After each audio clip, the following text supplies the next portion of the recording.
Queridos amigos, boa noite. Que as bênçãos de Jesus, o nosso mestre, amigo, inseparável, sempre presente em nossas vidas, nos envolva, nos abençoe e nos inspire, agora e em todos os instantes das nossas existências. Hoje nós vamos iniciar as nossas reflexões lembrando um ensinamento de Jesus trazido de volta por Allan Kardec. Está no Evangelho segundo o Espiritismo, no capítulo 15, quando Allan Kardec lembra aqueles dias memoráveis em que Jesus esteve conosco, onde ele reunia as multidões, as pessoas, normalmente pessoas simples, pessoas que estavam em busca de algo para norteá-las nos seus dias, naquelas atividades daqueles dias que transcorriam na Palestina daquela época.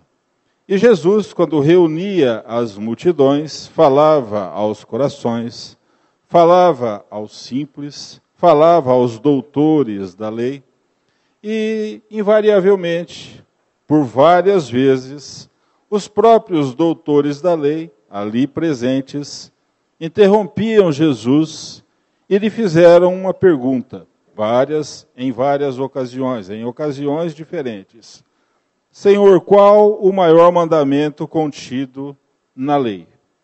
E Jesus, sem se perturbar, compreendeu a razão da pergunta daqueles doutores da lei, a razão do questionamento acerca do maior mandamento contido na lei, visto que aqueles doutores, aquelas autoridades religiosas, elas atinham-se à observação e ao estudo da lei de Moisés, basicamente os 10 mandamentos.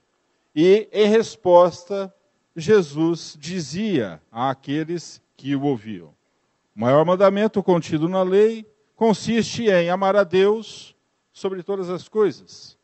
E o segundo mandamento, complementava ele, consiste em amar ao próximo, como a nós mesmos. No capítulo 15 do Evangelho segundo o Espiritismo, Allan Kardec traz uma instrução do espírito Lázaro. Lázaro, espírito, diz que toda a mensagem de Jesus, toda a tarefa de Jesus, toda a doutrina de Jesus está resumida no sentimento de amor ao próximo, no sentimento de amor aos nossos semelhantes. E ele complementa, dizendo que, no início da sua jornada, a criatura, ela desenvolve primeiro os instintos, depois desenvolve as sensações, depois desenvolve os sentimentos. E o amor é a sublimação do sentimento na criatura. E, através do amor, nós começamos a galgar novas oportunidades, novas etapas do nosso conhecimento e do nosso progresso rumo à elevação, rumo à perfeição, para colaborarmos no meio em que vivemos e com aqueles com os quais nós convivemos no nosso cotidiano. Os benfeitores espirituais nos falam acerca da ação do amor em favor dos nossos semelhantes. Allan Kardec coloca este ensinamento, essas instruções, sob o tema: fora da caridade não há salvação. Nós já falamos aqui, e apenas para relembrar um pouco. A caridade, todos nós podemos realizar a todo instante, a todo momento, onde quer que estejamos. A caridade material consiste em assistir aos nossos semelhantes de forma material, para que eles tenham o mínimo para sobreviverem.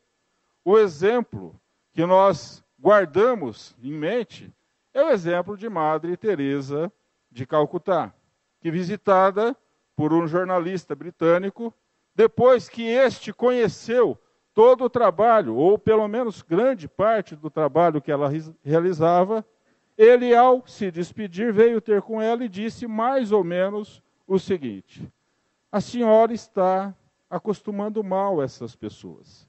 A senhora não conhece aquele ditado que diz: não dê o peixe, ensine a pescar? E aí então, Madre Teresa disse mais ou menos o seguinte àquele jornalista: acontece que os meus pobres, eles são tão pobres, mas tão pobres que eles não têm condições, não têm forças, sequer para segurar a vara de pescar. Então, eu dou o peixe, e o senhor ensina a pescar. E aconteceu aquilo que muitas vezes acontece quando somos convidados a realizar algo parecido. Ele nunca mais apareceu naquela instituição. Essa é a assistência material.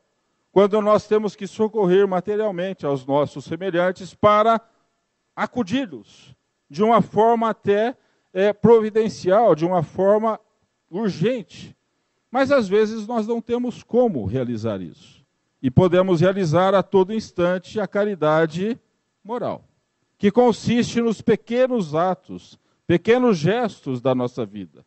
E os benfeitores espirituais sobre a caridade moral, eles nos dizem que, basicamente, a caridade moral consiste em nos suportarmos mutuamente.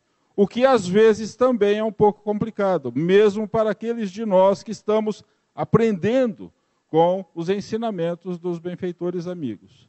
Mas lembrando da caridade, nós nos lembramos de algumas narrativas. Encontros com Jesus. Narrativas onde o espírito Leon Tolstói, através da médium Cirineia Yolanda Maffei, aqui do estado do Paraná, ela narra várias passagens de pessoas, na sua grande maioria desconhecidas, narrativas não contidas no Evangelho, embora em um dos livros alguns personagens são aqueles citados pelos evangelistas no Evangelho, mas ele, Leon Tolstói, conta várias histórias, e num dos livros, essas narrativas são divididas em 4 livros. Em um dos livros, intitulado Homens Notáveis, Leon Tolstói nos fala de um jovem, Daniel. Daniel, que era conhecido como o Larápio. Quem conhece a história, nós vamos utilizá-la como pano de fundo para as nossas reflexões. Diz Leon Tolstói mais ou menos o seguinte: naqueles dias em que Jesus esteve entre nós, próximo à cidade de Cafarnaum, uma distância que ele não mensura, existia um jovem. Este jovem ficara órfão, em tenra idade. Os primeiros anos ele viveu absolutamente sozinho, sem ninguém que o orientasse, sem ninguém que o educasse, sem ninguém que lhe instruísse algo acerca da vida, que lhe ajudasse acerca da vida. Por esta razão, em consequência desta realidade, Daniel, como era conhecido jovem, ele praticava pequenos furtos. Pequenos furtos, e todo mundo sabia. Quando desaparecia alguma coisa, um pequeno objeto, alguma coisa, todo mundo sabia quem era. Alguns comerciantes, alguns que moravam naquela cidade, às vezes ficavam um pouco mais exaltados e buscavam as autoridades do Império Romano, que tinham o poder de polícia naquela área da Palestina, naqueles dias. Mas o Império Romano não tinha tempo para essas preocupações. E Daniel cresceu desse jeito. Fazia amigos. Ele tinha amigos, ele se relacionava com as pessoas, mas quando ele precisava de alguma coisa, quando ele estava muito necessitado, ele subtraía alguma coisa. Um dia, diz Leon Tolstói, ele entrou numa casa. Era uma casa luxuosa. Era uma casa que transbordava um aparente bem-estar. Aquele luxo, aquele ar de uma casa rica em detalhes, Ele foi entrando. Ninguém falou nada e ele foi entrando. Não é certo, mas ele continuou entrando na casa. E foi a um dos quartos. Em um dos quartos ele viu uma caixinha. Abriu a caixinha e a caixinha tinha algumas joias. Ele não teve dúvidas. Deu uma olhada nas joias, subtraiu a caixinha com as joias e tudo e saiu. Ao sair, ele foi surpreendido pela filha do dono da casa, que morava naquele quarto. A caixinha de joias era dela. Ela, logicamente, segundo diz Leon Tolstói, talvez tenha se apaixonado pelo intruso naquele momento. Não deu grito, não deu sinal nenhum, apenas avisou o pai, mas aí o Daniel já tinha ido embora. E aí então, o dono da casa era um romano. Era um donatário romano muito poderoso, materialmente falando. Ele convocou ali alguns oficiais do exército romano, formaram ali uma equipe e saíram à busca de encontrar aquele homem que, num primeiro momento, eles achavam que era um homem violento, agressivo, mas a própria filha corrigiu, o pai corrigiu as autoridades, dizendo que não. Aquele homem, jovem, alto, belo, era esta a ideia que ele tinha dele, era um homem muito gentil e educado. De qualquer forma, os soldados saíram à caça daquele desconhecido deles, porque os judeus conheciam, sabiam exatamente de quem se tratava. E aí então nós vamos encontrar na narrativa o trabalho dos soldados que mais tarde recuperam essas joias. Mas o que nos interessa, como pano de fundo para as nossas reflexões, é o que aconteceu com Daniel quando ele saiu da casa. Daniel saiu da casa e, em fuga, ele partiu por uma das estradas que saíam da cidade. E ele já, caminhando durante algumas horas, ele passou por uma casa à beira da estrada e viu uma mulher. Era uma senhora já de idade. Essa senhora fazia um trabalho pesado para as suas possibilidades físicas. Ela já era uma senhora idosa, estava sozinha. Daniel, então, tomou-se de compaixão e foi buscar ajudar aquela mulher. Foi fazer o trabalho pesado, carregar algumas madeiras para a fogueira, carregar alguns objetos, algumas peças que ela estava transportando de lá para cá, arar algum pedaço do quintal, enfim, ele passou a tarde toda trabalhando pesado, inclusive, para realizar o trabalho que, no seu modo de ver, era um trabalho muito pesado para aquela senhora. Ao final da tarde, ela o convidou. Daniel, porque aí ela ficou conhecendo. Daniel, você não vai sair de viagem agora, você não vai continuar a sua viagem. Você ficou aqui, trabalhou, me ajudou, então agora venha, que eu vou preparar alguma coisa para que você se alimente. Você vai se alimentar, vai descansar, e amanhã cedo, amanhã de manhã, você continua a sua viagem. E assim ele fez. Ela preparou o alimento, ele se preparou para a refeição da noite, e quando ela serviu a refeição, antes de se alimentarem, ela começou a falar de alguém especial, de alguém que estava naquela região, naqueles dias, e que operava verdadeiros milagres, operava verdadeiras transformações nas pessoas, aliviava as aflições dos aflitos, dos perturbados, aliviava as dores dos enfermos da alma e enfermos do corpo físico. Enfim, trazia uma mensagem nova, falava de Deus, como sendo Deus um verdadeiro Pai, e anunciava o reino de Deus entre os homens. Daniel ficou maravilhado.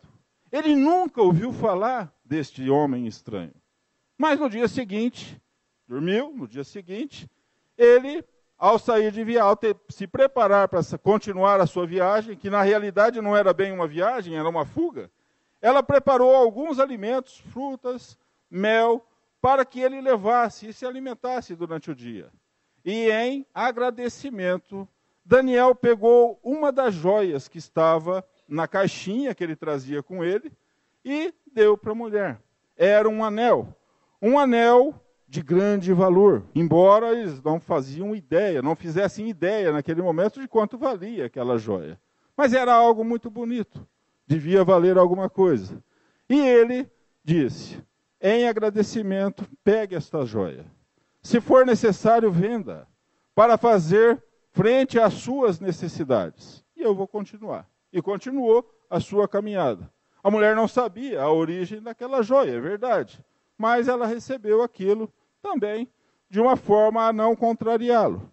E ao continuar a sua caminhada, por algumas horas mais, no outro dia, ou seja, no segundo dia de viagem ou de fuga, ele viu, no outro lado da estrada, um homem já idoso, que fazia igualmente um trabalho muito pesado para as suas possibilidades. Novamente, sem se dar conta de como ele sentiu, foi tomado de compaixão e socorreu aquele homem no transporte de alguns objetos, de lá para cá. Começou a ajudar aquele homem, fazendo o trabalho mais pesado. E ao final do dia, mais uma vez, aquele homem desconhecido o convidou. Venha até a minha casa, já está quase noite. Venha até a minha casa, minha neta, que mora comigo. Ela vai preparar alguma coisa, nós vamos fazer a nossa refeição. Você passa a noite aqui e amanhã você continua a sua viagem. Daniel assim fez. E se preparou para a refeição. No momento em que a refeição foi servida, o jantar foi servido, alguma coisa para eles se alimentarem, a jovem e o seu avô, aquele homem, começaram novamente a falar de alguém especial. Alguém que estava por aqueles arredores, por aquela região, e que novamente, ouviu Daniel, trazia uma mensagem nova. Anunciava o reino de Deus entre os homens. Operava verdadeiros milagres. Curava as pessoas, ou pelo menos abrandava as dores daquelas pessoas mais aflitas. Daniel, mais uma vez, ficou maravilhado. Dormiu. Na manhã seguinte, se preparou para sair. O homem, o avô e a neta prepararam alguns alimentos e mais uma vez Daniel pegou de dentro da caixinha uma grande pedra preciosa e disse, para fazer frente às suas despesas, às suas dificuldades. Agradeço pela acolhida. E ele continuou, foi embora. Foi embora, continuou. Quando mais adiante, mas também no final da tarde, ele passou por uma chácara, um sítio, e ele percebeu que aquele lugar estava meio abandonado. A porta que dava acesso à casa estava entreaberta. Ele foi entrando e, para sua surpresa, ele encontrou dentro daquela casa uma cama improvisada, um catre improvisado, e sobre aquela cama um homem gravemente enfermo, portador da hanseníase, da lepra. Estava com o corpo todo enfaixado, as feridas fazendo todas elas purulentas. Ele não tinha como se locomover, não tinha como se socorrer naquele homem. Aquele homem estava impossibilitado, imobilizado. Daniel, mais uma vez, foi tomado de compaixão diante da situação daquele homem necessitado. E, imediatamente, foi acudi-lo, socorreu, procurou lavar as suas feridas, refez os curativos, foi até um quintal, numa horta, num pomar meio abandonado, pegou algumas coisas lá, legumes, algumas frutas, e preparou o alimento e alimentou aquele homem. Só que antes de alimentar aquele homem, mais uma vez, e sem se dar conta, Daniel começou a falar àquele homem enfermo sobre alguém diferente, que estava naquela região, que operava verdadeiros milagres, operava curas, as mais difíceis, as curas mais improváveis, aquele que realizava algo e as pessoas simplesmente tinham as suas aflições diminuídas, só pelo fato de aproximarem-se dele. Daniel se tocou que ele estava falando sobre alguém que ele não conhecia, mas ele continuou falando mesmo assim. E o homem ficou radiante diante daquela situação. Na manhã seguinte, ele, Daniel, foi lá, preparou um novo alimento, mais alimentos, novamente fez o asseio daquele homem, e antes de sair, disse: estas são várias joias que vão lhe ajudar a fazer frente às suas necessidades. Eu vou deixar aqui, você fale com alguém conhecido, alguém que venha lhe visitar. O homem disse: mas eu não tenho quem? Alguém que apareça aqui. Faça com que essas joias sejam comercializadas, sejam vendidas, para fazer frente às suas despesas e às suas necessidades. E foi embora. Foi embora com a caixinha e, mais adiante, à beira da estrada, ele viu uma moça. Uma moça que era um pouco mais que uma adolescente.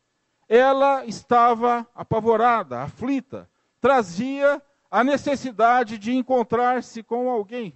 Era uma prostituta. E ela convidou Daniel para ir à sua casa, que ficava logo ali perto. Daniel foi, mas sem nenhuma intenção, porque ele se compadeceu mais uma vez, tomou-se de compaixão pela situação daquela jovem, daquela moça, que era um pouco mais que uma adolescente apenas. E aí então, quando chegaram à casa da moça, Daniel se deu conta da razão da sua aflição. Ela tinha um filho de poucas semanas, e a necessidade da sua atividade era para fazer frente às necessidades do próprio filho. Daniel, então, mais uma vez, sem se dar conta de como e porquê, começou a falar novamente de Jesus. Começou a falar, embora ele não conhecesse, começou a falar de alguém especial que estava por ali e que haveria de solucionar, ou pelo menos amenizar as dores, fazer frente às nossas aflições, para que ela recebesse. Ele deu a última joia que estava dentro da caixinha. Ele deu a última joia e falou assim: isso é para você fazer frente às suas despesas. Pegue seu filho, vá para um lugar distante, vá para um outro lugar onde ninguém te conheça. Comece lá vida nova. Esta recomendação o próprio Jesus fez em várias situações a várias pessoas. Comece vida nova em um lugar diferente, onde as pessoas não saibam dessas situações, dessas dores pelas quais você já passou. E aí ele se foi, deixou a jovem com seu filho e se foi. Não precisa dizer que todas as joias que foram distribuídas, que não eram deles, os soldados, mais tarde, de um jeito ou de outro, foram recuperando. E restabeleceu-se aquilo lá, a razão deles perseguirem Daniel. Mas a narrativa de Leon Tolstói continua muito interessante. Porque quando ele passou pela jovem e deu a última joia, a caixinha estava vazia, ele simplesmente jogou a caixinha fora. E aí ele caminhando, ele sentiu necessidade de descansar um pouco. Encostou numa árvore, uma sombra. E quando ele encostou, ele deu uma dormidinha. Alguém aqui tira uma sonequinha depois do almoço? Né? É mais ou menos o que aconteceu. Ele ficou ali, e aí, em sonho, em desdobramento, ele viu a aproximação de alguém. Alguém que lhe sorria. Ele ficou em desdobramento, ele estava dormindo, ele ficou radiante. Era a sua mãe. E a sua mãe, em sonho, lhe disse mais ou menos o seguinte: se você quiser conhecer alguém especial que lhe ensine o verdadeiro valor de ser rico e feliz, siga por essa estrada. Você vai chegar onde ele se encontra.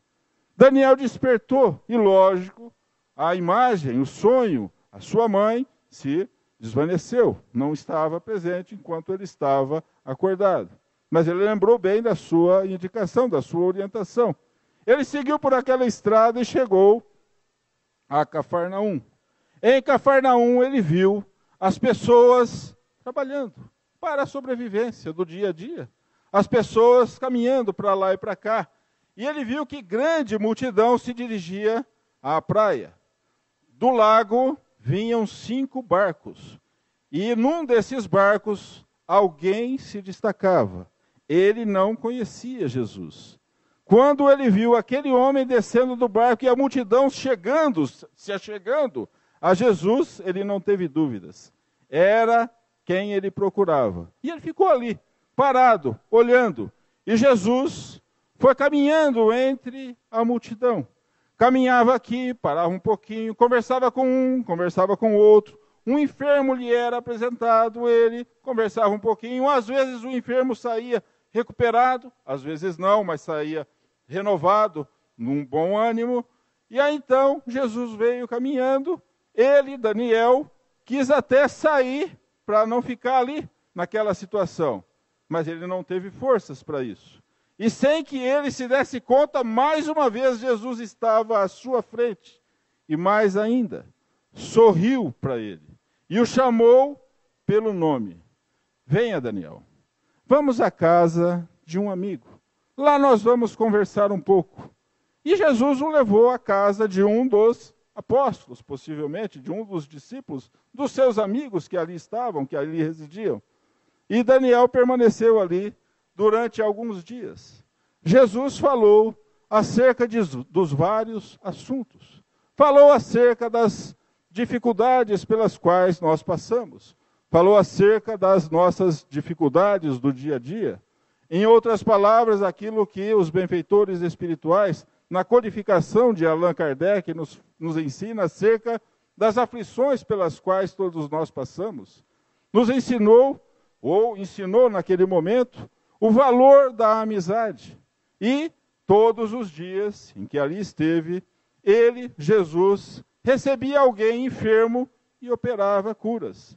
E às vezes, quando não operava curas, ele recomendava ao paciente: tenha um pouquinho mais de paciência. Mais adiante você vai se recuperar. Não perca a esperança. Não perca o bom ânimo. A enfermidade muitas vezes é necessária para o nosso aprendizado, dizem os benfeitores amigos. A enfermidade muitas vezes é o melhor remédio que nós podemos ter. Mas, passados alguns dias, Jesus volta-se para Daniel e pergunta mais ou menos o seguinte: Daniel, pareceu-te injusta a situação daquele homem enfermo, daquele homem leproso, sozinho, abandonado naquela casa? E Daniel ficou meio sem saber o que fazer, porque afinal de contas, ele, Daniel, tinha certeza que estava sozinho junto com aquele leproso. E aí então, os dias continuaram. Um belo dia, Daniel volta-se para Jesus e pergunta: Senhor, podeis curá-lo? E aí Jesus diz mais ou menos o seguinte: Daniel, seria melhor que me formulasse esta pergunta de uma outra forma. Daniel percebeu que nem todos os enfermos que se apresentavam a Jesus eram curados. Alguns recebiam uma mensagem de bom ânimo.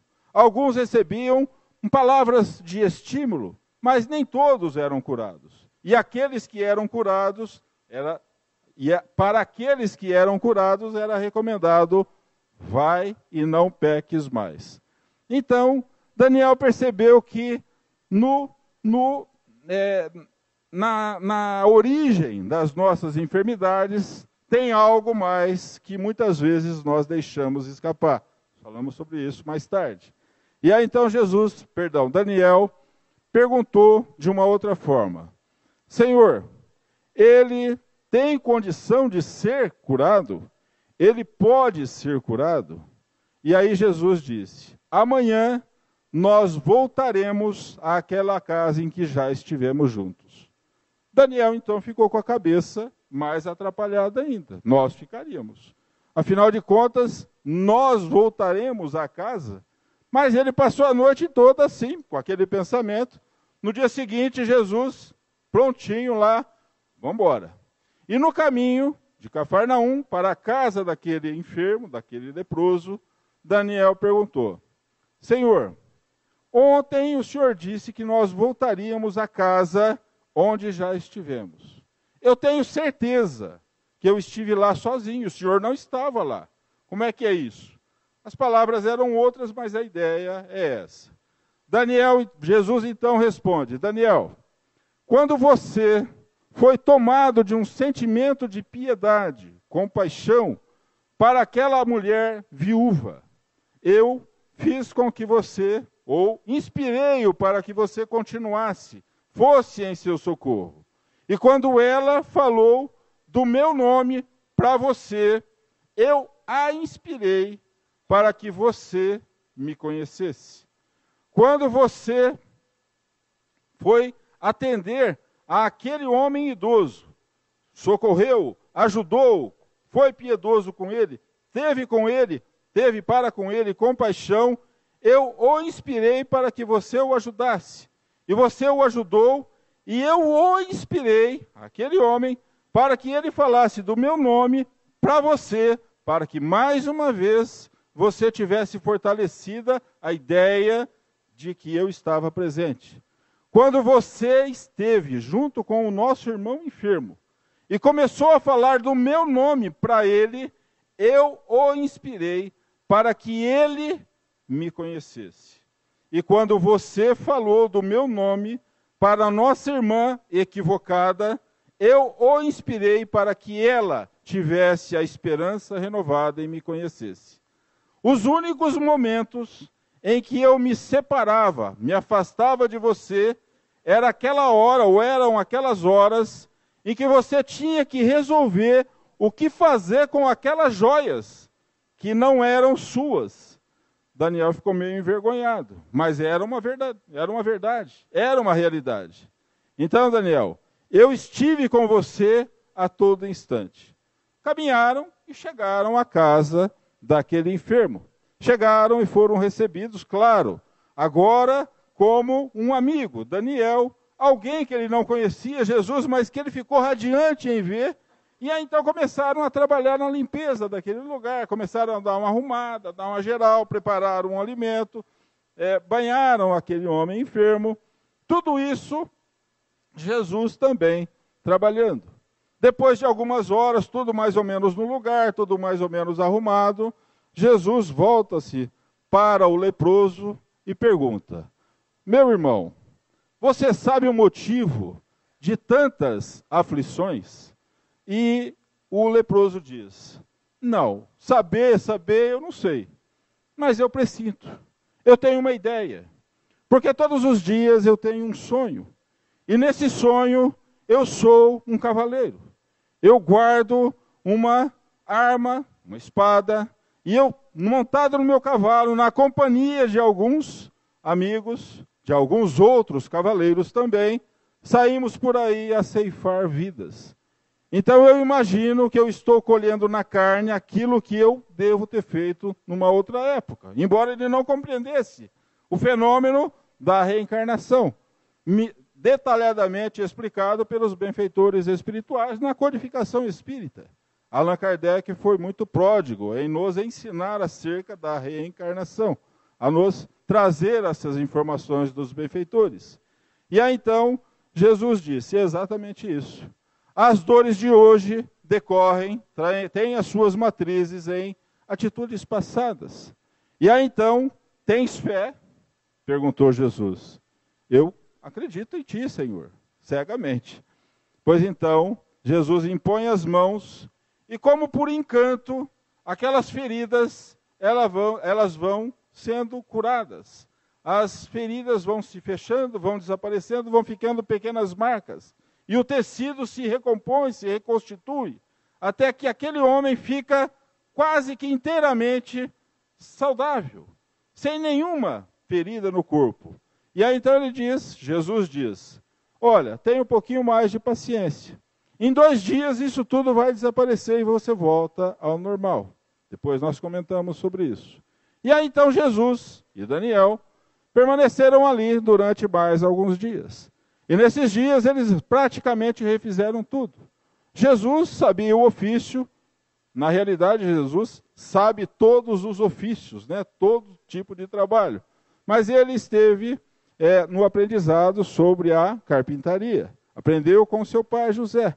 Ele refez o telhado, ele refez as cercas, ele refez as portas, ele refez tudo.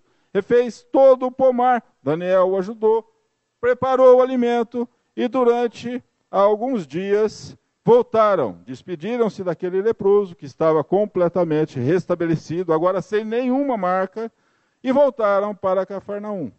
Diz Leon Tolstói que Daniel permaneceu ali com Jesus e os seus amigos por mais alguns dias, por mais algumas semanas, por mais algum tempo. Depois ele foi para um lugar distante. Começaram uma vida nova. Casou-se, foi um dos grandes propagadores da mensagem de Jesus. E aí então nós começamos a imaginar o que é que esta história, o que é que esta narrativa nos traz acerca da caridade. Muitas vezes, todos nós temos os nossos pequenos defeitos, os nossos pequenos tropeços, guardamos as nossas dificuldades. Ainda temos um pouco de dificuldade para superar determinadas situações, mas quando nós nos propomos, certamente os benfeitores espirituais vão nos ajudar e nós vamos superar estas situações. Como é que é isso? Daniel não fazia a menor ideia do que era ajudar alguém. Ele sempre se preocupou com a própria sobrevivência. Tanto é que ele achava que pequenas subtrações eram coisas normais. Mas quando ele esteve diante da possibilidade de ajudar alguém, ele não pensou duas vezes. Pensou nisso sozinho? Certamente ele teve essa ideia. Certamente também amigos o socorreram, o ajudaram. Todos nós temos o nosso anjo da guarda, o nosso espírito protetor. Jesus diz que o inspirou para que ele tomasse a iniciativa de socorrer aquelas pessoas. Na questão número 459 de O Livro dos Espíritos, Allan Kardec interroga os benfeitores espirituais. Os espíritos influenciam em nossos pensamentos e em nossas ações? A esse respeito, muito mais do que supondes. Porque na maioria das vezes são eles, os espíritos, quem vos dirigem. São eles quem vos dirigem. São eles que influenciam em nossos pensamentos. Mas eles não fazem nada do que nós temos que realizar. Quando nós lemos esta questão, nós imaginamos nas obsessões, nas influenciações negativas. Nós imaginamos que tudo que a gente faz errado, o culpado é o... Exatamente. É o obsessor. É o... Pelo menos lá em casa, tudo que acontece de errado é o obsessor. A gente, quando acerta, a gente nunca fala, foi meu amigo espiritual que me inspirou a fazer isso. A gente só pensa nas coisas erradas e bota a culpa no coitado do obsessor que não tem nada a ver com isso, né? Mas, por outro lado, nós recebemos também boas inspirações, boas ideias. Tanto pelos obsessores, como pelos amigos espirituais, o que eles fazem? Apenas nos inspiram, apenas nos dão a ideia. Na hora de agir, o que eles fazem? Eles se afastam para quê? Se for uma ideia negativa, eles buscam eximir-se dos resultados negativos. E se for uma ideia positiva dos benfeitores amigos, o que eles fazem? Se afastam para que nós tenhamos o mérito da realização da boa obra, da boa ação. Então a questão número 459 nos fala da influenciação dos nossos amigos espirituais. Daniel, quando você ouviu aquela viúva falar do meu nome para que você a conhecesse, eu estava lá a inspirá-la. Quando você ouviu falar do meu nome, aquele homem e a sua neta, quando você ouviu falar do meu nome, foi para que você mais uma vez firmasse em ti a esperança, o conhecimento. Quando você falou do meu nome para aquele homem enfermo, eu estava a inspirá-lo.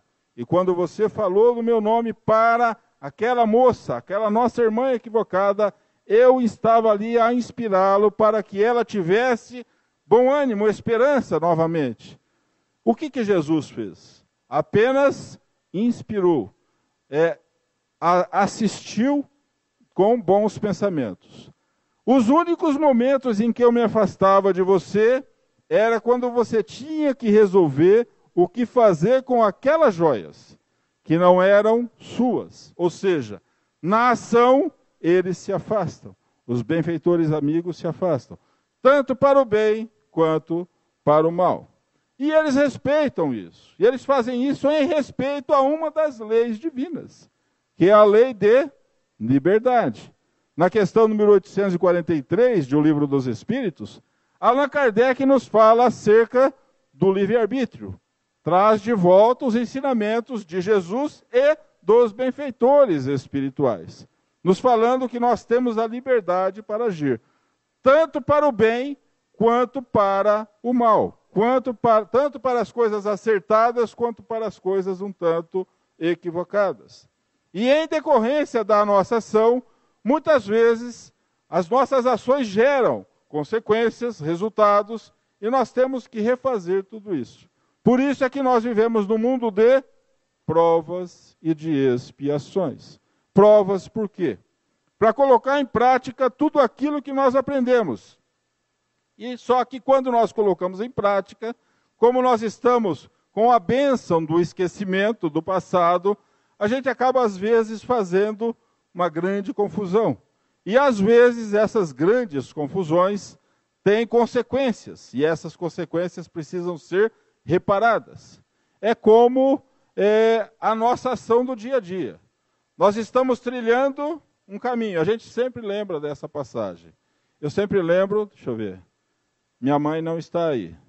Então, a minha mãe, ela sempre começa falando de alguma coisa e de repente ela pega um outro assunto, aí depois lá na frente ela fala assim, onde é que eu estava mesmo? E aí então a gente tem que ajudar a voltar para o caminho, para o assunto. Mas é mais ou menos assim. Nós pegamos um caminho para um objetivo, para chegar ao objetivo, que é o nosso melhoramento, a nossa reforma íntima, a nossa melhora nesta experiência, com todas as possibilidades que ela nos oferece. Só que em determinadas situações nós praticamos algumas atitudes, saímos do caminho. Quando isso acontece, os resultados vão aparecer, as consequências vão aparecer, esses resultados precisam ser reparados. Então, o que acontece?